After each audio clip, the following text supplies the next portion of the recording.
the heart of Chelsea, Manhattan, this entire public housing complex is set to be demolished and completely rebuilt. It's one of two massive revitalization projects happening just blocks from each other, in which all the existing buildings will be torn down one by one and replaced with a mix of public, affordable, and market rate housing. And all of this construction is planned to happen while the tenants remain living on site.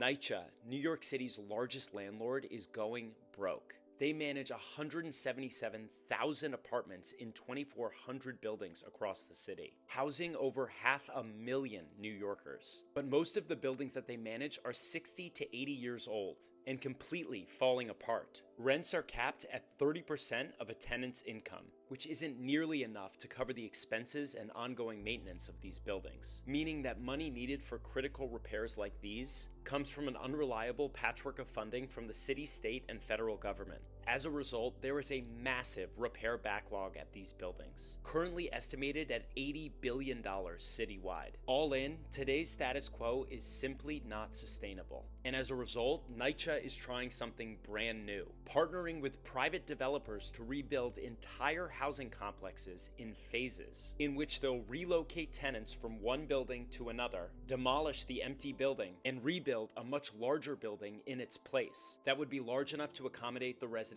of the next 3 buildings up for demolition, and repeat the same process again until all the buildings on campus are rebuilt as much larger versions of their previous self. When completed, they'll have replaced all the existing Nycha units with brand new apartments, and have added 501 affordable units and over 1,100 units of market rate housing. In building it this way, they're hoping that they can create a self-sustaining model in which some of the cash flow from the market rate units can be used to fund the ongoing operations of the Nycha housing. But because of this staggered relocation and construction approach, rebuilding this site could take 15 to 20 years. And a lot of people are not happy about this plan.